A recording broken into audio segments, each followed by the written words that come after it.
Les autres, tous ceux qui sont restés en vie durant cet hiver 1843 et même les années d'après, eux oui, ils ont connu la peur. Vous les avez vus, au fil des pages, serrés dans leur grange, avec leur mine de fantômes. Vous avez vu comme ils côtoyaient la crainte et la mort, jusqu'à ce qu'on trouve le coupable. À cette époque, ces paysages sous la neige. On ne voit plus le clocher de l'église. Le Val de Chalamont tremble jusqu'aux cheveux dès qu'il s'agit de faire un pas dehors, dans la nuit. Restauration, Louis-Philippe dans les campagnes, demi-brigade à cheval et encensoir réel dans les églises. Un type inconnu vient chez nous pour faire son carnage. Des corps disparaissent. C'est la panique totale. Un jour, on retrouve même dans la porcherie de Ravanel un cochon écorché, encore vivant. Zébrure magnifique. Qui a fait ça? Un homme? Un animal? On fait appeler les gendarmes. Langlois arrive avec ses hommes. Le ténébreux capitaine de la gendarmerie royale de Clel. Redingote de drap fin, gibus tromblon, veste de buffle, culotte de droguet de Montmélian ou de velours d'Annecy, bottes impeccables. Il monte son beau cheval patient, on est rassuré, c'est un connaisseur d'âme.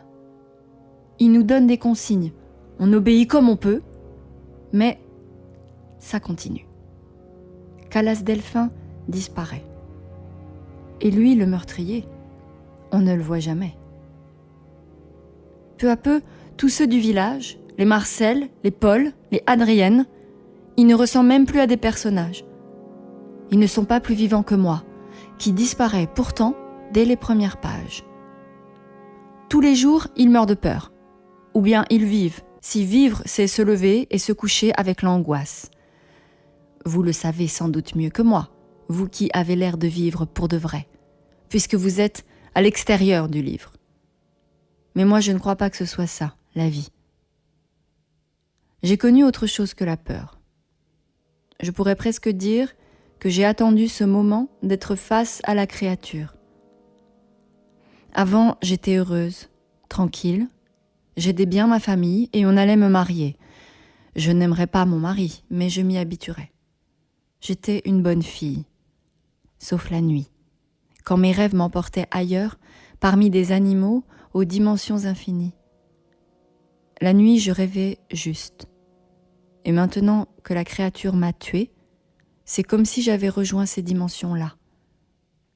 Je m'appelle Marie Chazotte. Je suis plus vivante que vous.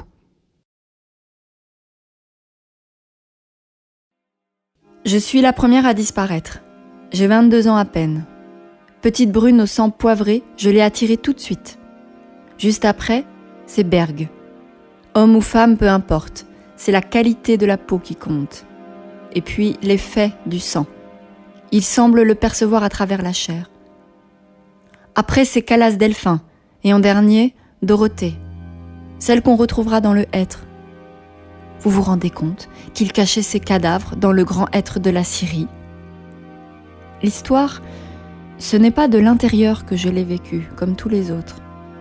C'est depuis les abords, non spécifiés, comme vent, bois, rivière, oiseaux en fuite, rapaces au cri strident. J'ai eu comme un corps de fougère transparente, et c'est comme si personne ne m'avait vue. Comme le loup, on ne me voit jamais. Pourtant, moi, à la faveur d'une petite surprise de crépuscule, j'ai vu l'assassin, bien en face. J'ai vu ce que c'est qu'un visage de tueur, mais pas n'importe quel tueur. Pas un bourreau, pas un tyran qui tue les enfants de son peuple par folie ou par haine. Lui, il tuait par désespoir de l'art. Vous voudriez savoir comment il s'y prenait. Est-ce qu'il nous étouffait? Est-ce qu'il nous parlait avant? Est-ce qu'il nous prenait totalement par surprise? Est-ce qu'il n'a pas tenté peut-être de nous séduire avec des bonbons, des cigares, de l'absinthe? Vous auriez bien aimé le voir à l'œuvre. Vous, vos crimes, vous ne les commettez qu'en rêve. Et là, avouez-le, vous en commettez un bon nombre. C'est par période, selon vos humeurs. mais c'est toujours en cachette. Tous ces meurtres que vous rentrez à l'intérieur de votre ventre, dans votre colère muette, lui, il les a commis presque au grand jour. Ça pourrait vous étonner, mais soyons sincères, ça vous étonne à peine. Vous aimeriez juste vérifier comment il faisait, car vous savez au fond comment vous-même vous auriez fait. Vous avez bien une petite préférence pour le feu ou l'acier ou les mains nues? Vous ne franchissez pas le pas? Manquez-vous de courage? Qu'est-ce qui peut bien vous retenir? Ma gorge ne vous tente-t-elle pas? Êtes-vous certain de ne m'avoir jamais tué un jour? Vous êtes bien content qu'il l'ait fait à votre place. Vous êtes bien content que le sang ait coulé sans que vous n'ayez rien eu à faire. Vous qui me regardez avec votre air de ne pas y toucher, assis dans vos fauteuils, vous écoutez à l'abri, innocent. Vous écoutez à l'affût. Le mal, c'est chez les autres.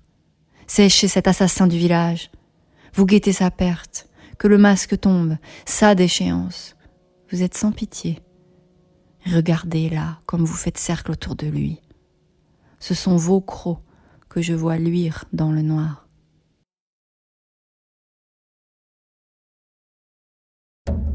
Au moment où on réussit à le pister, quand Frédéric II l'aperçoit près du hêtre et le poursuit à travers ces grandes étendues de neige, jusqu'à chez lui à côté de Chéchéliane, on nous dit bien que c'est un homme comme tout le monde.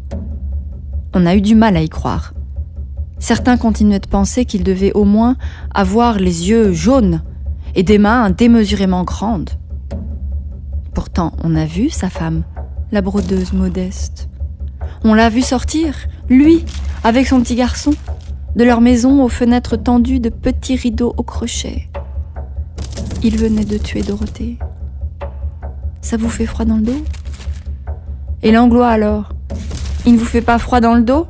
Votre beau Langlois, le capitaine de la gendarmerie royale qui va chercher notre criminel chez lui, que l'on voit ressortir quelques minutes plus tard, et puis marcher derrière l'assassin à qui il a dû indiquer l'extérieur du village? Il ne vous fait pas peur quand il lui tire 2 coups de pistolet dans le ventre, exactement de la même façon qu'il abattra le loup des mois après, à l'issue d'une battue qu'il aura orchestrée comme une cérémonie sanglante? Qu'est-ce que vous pensez de Langlois, qui se promène sur la neige avec une oie décapitée, juste pour voir ce que ça fait, les dessins du sang chaud sur la surface immaculée? Et pourtant Langlois, tout le monde l'aimait, tout le monde avait confiance en lui.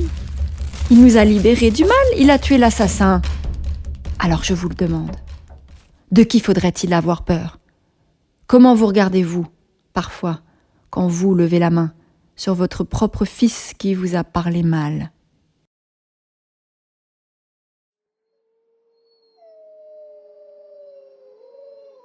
Ce matin-là, la brume est un peu plus claire que d'habitude.